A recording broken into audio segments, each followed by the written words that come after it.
ಇಂದು BJP JDS ಹಗರಣಗಳ ಪುಸ್ತಕ ಬಿಡುಗಡೆ ಕಾಂಗ್ರೆಸ್ ಜನಾಂದೋಲನ ಸಮಾವೇಶದಲ್ಲಿ ರಿಲೀಸ್ ಮಾಡಲಾಗುತ್ತೆ. ಇವತ್ತು ಮೈಸೂರಿನಲ್ಲಿ ನಡೆಯಲಿರುವ ಬೃಹತ್ ಸಮಾವೇಶ. ಸಿಎಂ ಕಾನೂನು ಸಲಹೆಗಾರ ಪೊನ್ನಣ್ಣ ಬರೆದಿರುವಂತಹ ಪುಸ್ತಕ ಬಿಜೆಪಿ ಜೆಡಿಎಸ್ ಹಗರಣಗಳ ಪುಸ್ತಕ ಕಾಂಗ್ರೆಸ್ ಜನಾಂದೋಲನ ಸಮಾವೇಶದಲ್ಲಿ ಇವತ್ತು ರಿಲೀಸ್ ಅನ್ನ ಮಾಡಲಿಕ್ಕೆ ಸಿದ್ಧತೆ ಮಾಡಿಕೊಂಡಿದ್ರು. ಇವತ್ತು ರಿಲೀಸ್ ಮಾಡ್ತಾರೆ. ಮೈಸೂರಿನಲ್ಲಿ ನಡೆಯುತ್ತಾ ಇರುವಂತಹ ಬೃಹತ್ ಸಮಾವೇಶದಲ್ಲಿ ಈ ಪುಸ್ತಕವನ್ನ ಸಿಎಂ ಕಾನೂನು ಸಲಹೆಗಾರ ಪೊನ್ನಣ್ಣ ಬರೆದಿರುವಂತಹ ಪುಸ್ತಕವನ್ನ ರಿಲೀಸ್ ಮಾಡ್ತಿದ್ದಾರೆ.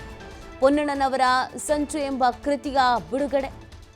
ಮೈತ್ರಿ ನಾಯಕರ ಬಂಡವಾಳ ಬಯಲು ಮಾಡ್ತಾ ಇದೆ ಈ ಮುಖಾಂತರವಾಗಿ ಕಾಂಗ್ರೆಸ್. ಮೈತ್ರಿ ಪಾದಯಾತ್ರೆಗೆ ಟಕ್ಕರ್ ಕೊಡಲಿದೆ ಕಾಂಗ್ರೆಸ್.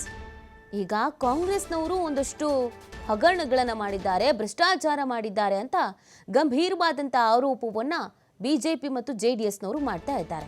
ಆದರೆ ಬಿಜೆಪಿ ಮತ್ತು ಜೆಡಿಎಸ್ ಅವರು ಏನೇನು ಹಗರಣವನ್ನ ಮಾಡಿದ್ದಾರೆ, ಯಾರ್ಯಾರ ಕಾಲದಲ್ಲಿ ಏನೇನು ಹಗರಣ ಆಗಿದೆ, ಎಷ್ಟೆಷ್ಟು ಹಾಕಿದೆ, ಅದನ್ನ ಮುಚ್ಚು ಹಾಕುವಂತ ಪ್ರಯತ್ನವನ್ನ ಹೇಗೆ ಮಾಡಲಾಯಿತು, ಅದೆಲ್ಲವನ್ನ ಬಯಲಿಗೆಳೆಯುವಂತ ಪುಸ್ತಕ ಇದು.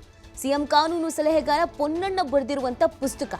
ಇವತ್ತು ಅದನ್ನ ರಿಲೀಸ್ ಮಾಡುವುದರ ಮುಖಾಂತರವಾಗಿ ಮೈತ್ರಿ ನಾಯಕರಿಗೆ ಮುಜುಗರ ತರಬೇಕು.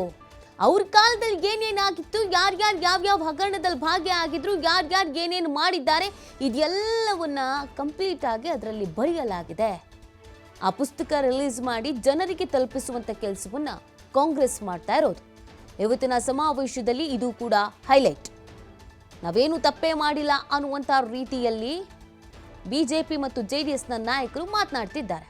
ಈಗಾಗಲೇ ಡಿ.ಕೆ. ಶಿವಕುಮಾರ್ ಅವರ ನೇತೃತ್ವದಲ್ಲಿ ಜನಾಂದೋಲನ ಕಾರ್ಯಕ್ರಮದಲ್ಲಿ ಅನೇಕ ರೀತಿಯಾದಂಥ ಡಾಕ್ಯುಮೆಂಟ್ಸ್ಗಳನ್ನು ತೋರಿಸಲಾಗಿತ್ತು, ಬಿಡುಗಡೆ ಮಾಡಲಾಗಿತ್ತು. ಆದರೆ ಇವತ್ತೊಂದು ದೊಡ್ಡ ಸಮಾವೇಶ, ಬೃಹತ್ ವೇದಿಕೆ. ರಾಜ್ಯ ಕಾಂಗ್ರೆಸ್ನ ಎಲ್ಲ ನಾಯಕರುಗಳು ಈ ವೇದಿಕೆಯಲ್ಲಿ ಇರ್ತಾರೆ ಮತ್ತು ಲಕ್ಷಾಂತರ ಜನರು ಈ ವೇದಿಕೆಯ ಮುಂಭಾಗದಲ್ಲಿ ಇರ್ತಾರೆ. ಅವರ ಸಾಕ್ಷಿಯಾಗಿ ಇವತ್ತು ಬಿಜೆಪಿ ಮತ್ತು ಜೆಡಿಎಸ್ ಹಗರಣಗಳ ಪುಸ್ತಕವನ್ನ ಬಿಡುಗಡೆ ಮಾಡಲಾಗ್ತಾ ಇದೆ. ಆ ಮುಖಾಂತರವಾಗಿ ಮೈತ್ರಿ ನಾಯಕರನ್ನ ಕೆಡ್ಡಾಗೆ ಕೆಡುವಂತ ಕೆಲಸವನ್ನ ಕಾಂಗ್ರೆಸ್ನ ನಾಯಕರುಗಳು ಮಾಡ್ತಾ ಇರೋದು.